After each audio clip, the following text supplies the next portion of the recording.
88.1 The Edge. You're here with Curtis, the rock and roll trivia guide for tonight. You're going to get one solid hour of me, and then Sarah will be in here around 11 to give you the rest of the news. Tonight, there's some news going on with Slash and his new album, Apocalyptic Love, that came out last year. He's actually going to make a new one, he's saying.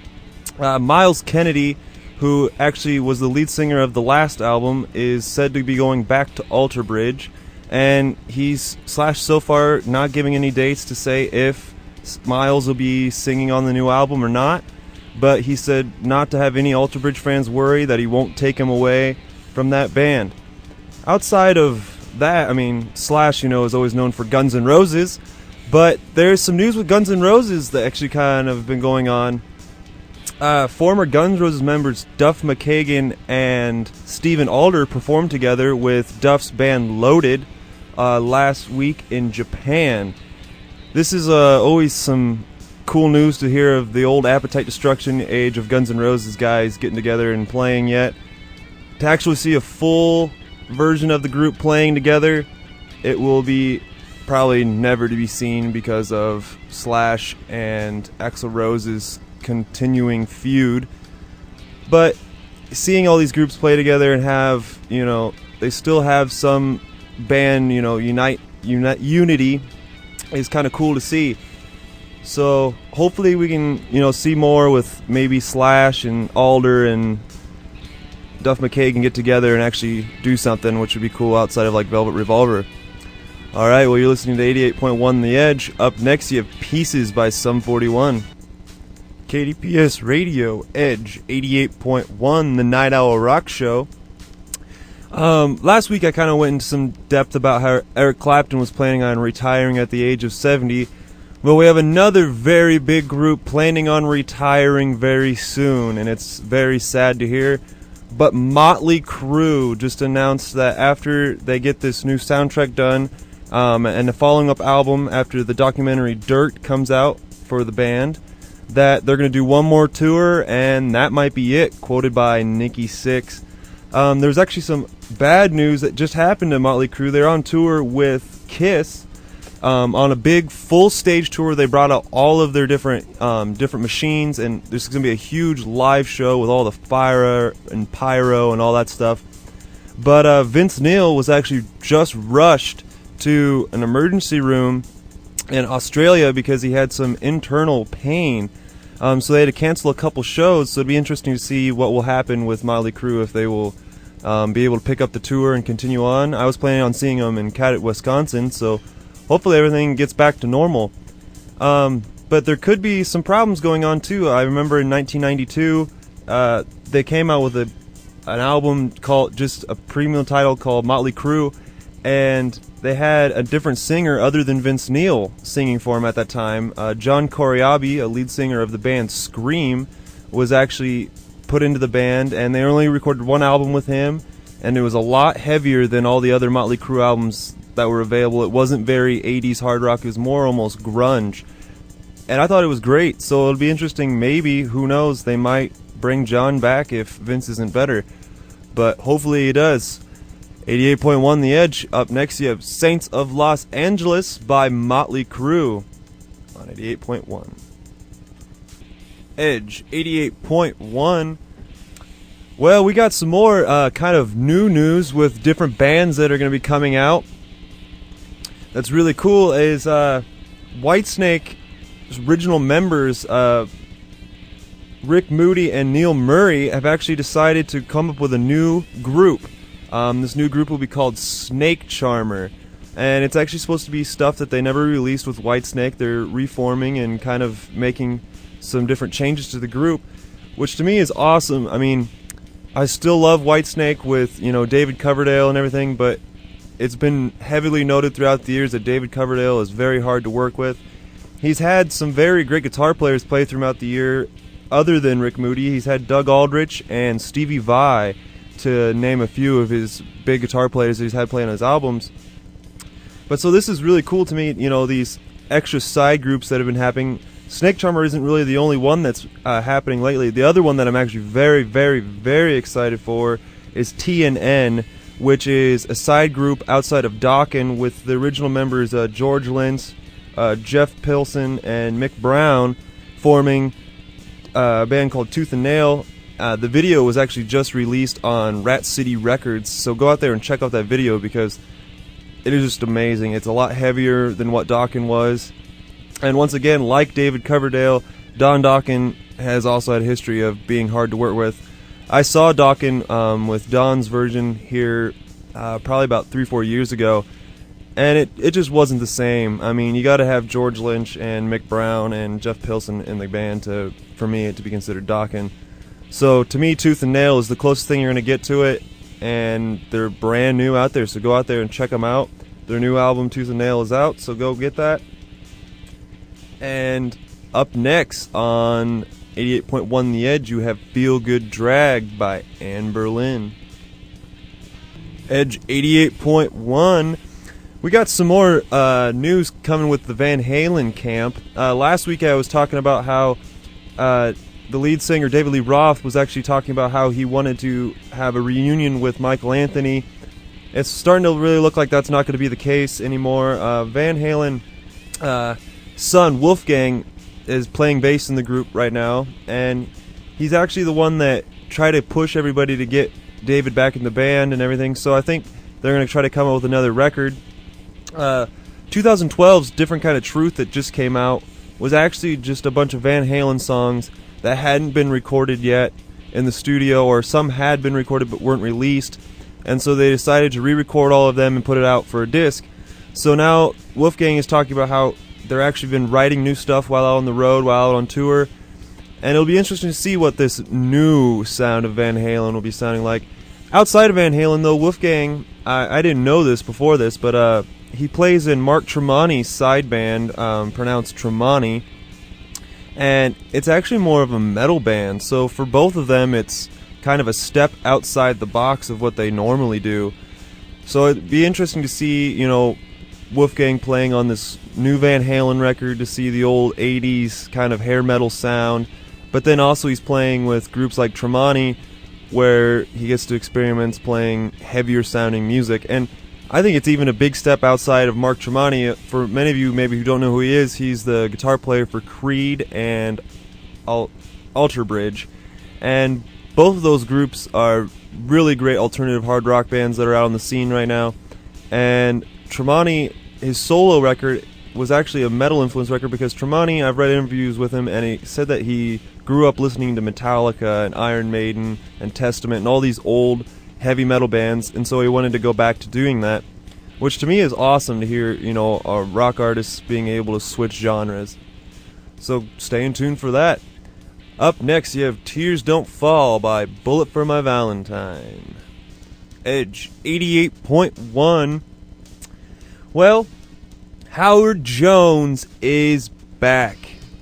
Ex-Killswitch lead singer and vocalist, who recorded 4 records with the group, has announced that he is going to have a new solo group with the guitarist of All Shall Perish. I'm actually really excited to hear that, because I've always been a Killswitch Engage fan, and since the lead singer Jesse Leach came back, I loved him when he was in the band, but I also loved Howard's voice when he was in the group. So it'll be exciting to hear what this new group that he's going to do comes up with.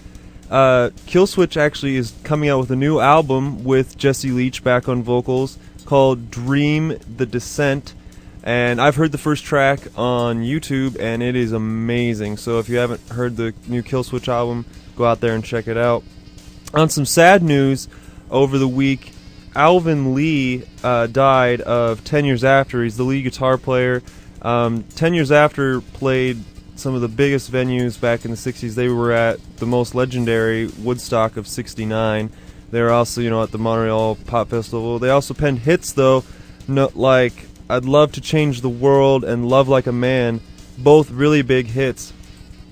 Lee died 68 years old in Spain of a medical recapitations from a routine surgery, which, it happens, but it's very sad to see this really great musician go. Outside of that, I need to do my fun fact of the night, which is Jimi Hendrix recorded Little Wing in less than 145 seconds, which is pretty much the length of the song, which is quite amazing. He just went in there and cut the track, and that was Little Wing. Also, everybody, go on our Facebook page. Since of the split schedule, we have decided that we're going to push back the Battle of the Bands until we get back from spring break. So please get on there and vote for Shinedown versus Breaking Benjamin. We really love to hear your vote and opinions of why, you like this certain group and why you think they should win. Well, I'm out of the studio for the night. Up next, you're going to have Sarah, so rock and roll all night, you crazy night owls, you. Up next, you have Whatever It Takes by Lifehouse. It's 88.1. It's the After Hours Talk Show with Curtis and Kelly. Oh, yes. Oh, yeah, and guess what? It's time to talk. Well, I got a little Brad Hazley. You know who he is? He's a left-handed pitcher for the Yankees, all right? He was drafted in 2002. Well, earlier this week on Thursday, he actually died. He fell off a cliff in Texas. Now, it's kind of interesting news because here for a while they were doing an investigation to make sure if it was accidental or if it was on purpose. Comes out it was accidental. He was climbing a huge hill in New Bradford Falls and was climbing up this hill, and the cable broke and he just fell to his death. So, it's a sad day for the Yankees because, what a great pitcher, left-handed, but lost a great hero. Yeah, it's really sad when a team loses someone that's so young. Right. When it's someone who has full of potential as a good Major League Baseball pitcher loses his life, and that's really a sad thing that happens. Well, it's sad, but it's a good thing that it wasn't, he got murdered or something like that. He was out doing another athletic skill, climbing, hills and everything, and yeah, hopefully it was something he died doing what he loved, yes, enjoying, having, he was probably an avid rock climber or a hill climber. Hopefully it was something that he enjoyed, and it wasn't like a murder or something like that. Too terrible. Right. Well, to brighten everyone's mood up, let's move on to the Jets. I don't know if there's a lot of Jets fans who are happy about now. No, a lot of people aren't happy, but there was some cool things that went on in the game here recently. Last week, at the last game, some fan with a helicopter flew over, remote control helicopter, flew over the stands with a sign that said, "Go Jets." Well, they did that again here at this week's game on Monday night and flew it over again. And at first, the coaches and managers were really mad about this. But a lot of the players are actually, hey, that's a cool thing. At least someone's showing support. Because we haven't been having a great season. So, I think it's really cool. But they did get in trouble for it. They never caught the person, but they caught the helicopter. Oh, right. Was it one of those little Havoc helis? Yes, yeah. Those little Havoc helis with just little buzz around, It was really close to everything. And they were doing their warm-up when they did this, so... Oh, that's fun. I like it when fans do that. I mean, that's something creative. I mean, they're a bad football team. Yeah, the Jets are a really bad football team. They are. I agree with you on that. You got to spice up the game a little bit, get some fun in there. I mean, no one wants to see their team lose every week in bad fashion. So, spicing it up a little bit, having a little fun with the Havoc Heli, I'm all for that. That sounds great. Right. Good for those fans, those Jets fans. All right, well, just to recap a little bit what happened this weekend. So, the Iowa Hawkeyes destroyed the Northwestern Wildcats in the Big Ten, and on the other side, Iowa State gets crushed, absolutely crushed by Oklahoma.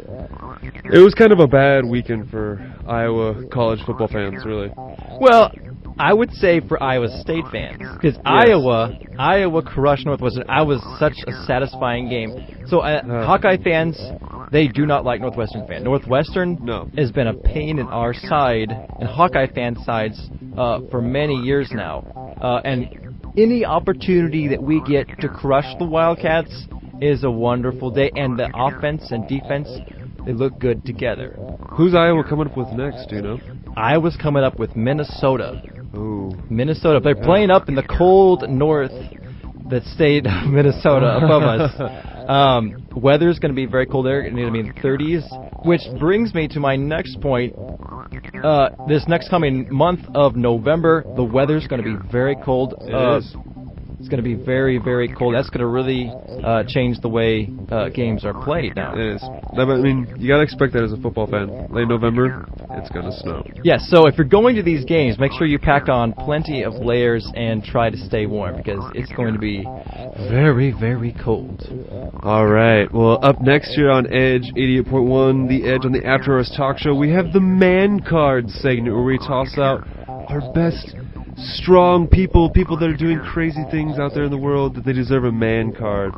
Up next here on 88.1 The Edge, we have Crack the Bottle by Eminem. Stay tuned. Edge 88.1, you're back with the After Hours Talk Show, and it's time for a little bit of Man Card. Man card. Alright, well, I got a really good one here tonight. A student at Bryan College, they had this competition where he had 30 seconds to make 4 shots to win $10,000 for tuition. Alright, so he had to do like a layup, he had to do a 2-pointer shot, and just one other side shot. But he also had to make a half-court shot, and he had to do them back-to-back within 30 seconds, right? The kid does it. Does all 4.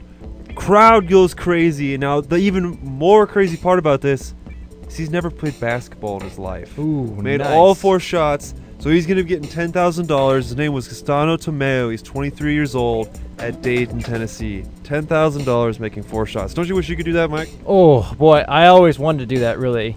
I've always wanted to be on the court. I don't know how you get that gig, but it looks pretty cool. I actually played basketball, so I feel like I have a shot of getting it. All right, let's go talk to Grandview and be like, $10,000, 4 shots. Let's go. Yeah, I don't think they do that. No, I don't think so either. Probably get just poncheros for life or something. Yeah, here's some free Taco John's coupons. Here's some free Taco Johns, but very small. I've got, going back to the last segment, where I talked about the World Series. I'd nominate Madison Bumgarner, the Giants ace, who pitched a phenomenal World Series. Oh, I agree. I would definitely give him a man card. He pitched in Game 5. It was awesome. Didn't allow any runs. And what he did was so amazing about it was he came back in Game 7, 2 games later. Now, these ace pitchers that are the face of the franchise, they don't normally do that because they want to rest them up. They don't want to make sure their arms get hurt. Right. Sometimes they're too sore. But this guy is a beast. Oh, yeah, dude. He's a straight man. Well, I saw an interview after Game 7, and the coach was like, I hope that he is not going to come over here and tell me his arm's sore because I do not want him to come out of the game. I mean, he's a dang good pitcher, so I think he saved the Giants really in the end when it comes all the way down to like player standpoint. So I would definitely give him a man card. Definitely. Yeah, he saved the game. Saved the game right there. Coming up next, Holding On for Life by Broken Bells. Great songs on Edge 88.1. It's 88.1. It's the After Hours Talk Show with Curtis and Kelly. Oh, yes. Oh, yeah, that was just low. But now it's time to get angry. Because it's our segment I'm so tired of. Dude, I'm tired of a lot of stuff this week. Me too. I must be grumpy pants or something. Yeah. Well, starting off for me, you know what I'm really sick of? What? How about fans rioting after a big win? Dude, it's actually really tiring. You can't go to a sports game without worrying about getting punched, stabbed, or shot. Exactly. How about these Giants fans yesterday who they win the World Series for the 3rd time again? Like, act like you've been there before. Some of these guys go out and they just riot, you know. I don't know what drives someone to make them so happy that they just want to start stabbing and shooting people. Oh my gosh, I'm so happy. Woo, Giants win the World Series. Oh yeah, here, come here. Oh. Dude, I don't know. It's not even with the Giants, though. I mean, think about the rivalry, you know, even between Iowa State and Iowa. Like, you go up to an Iowa game wearing an ISU shirt, that ain't gonna fly, dude. You're gonna get beat up in the parking lot before you even go in. Hey, dude, it's not gonna fly in Ames either if I come wearing a Hawkeye shirt. No, that's true. Of course we should, because you're like little brother to us. Oh, you might get beat up in the studio. No, just kidding. Yeah, you better watch it. Well, yeah, dude, I don't understand why people have to riot at games. It's just a game. You know, just calm down, take a chill pill. Exactly. I can understand if you want to riot, maybe. Well, I don't really understand, but if you're going to riot if you lose in a bad fashion, but not if you win. Right. Well, dude, this one's actually kind of a small thing that I'm really tired of, but I'm tired of hand sanitizer. I definitely think you need to be sanitary and wash your hands. Well, you don't want to kill 99.9% of germs? Well, it's not that, dude. It's just like, there's that one girl always around that's like pumping that stuff on her hands and rubbing it all up and down her arms, and the whole room just instantly, it's like, I feel like I'm in that bottle of hand sanitizer. Yeah, the germaphobe. Can't stand that smell. I smell. don't know why. It's terrible. You know you can get high off of that. Probably, You huff but it. if like Hell's Waiting Room to me would smell like hand sanitizer. All right, but up next here on 88.1 The Edge, we have Ready to Fall by Rise Against. Stay tuned here on 88.1 The Edge.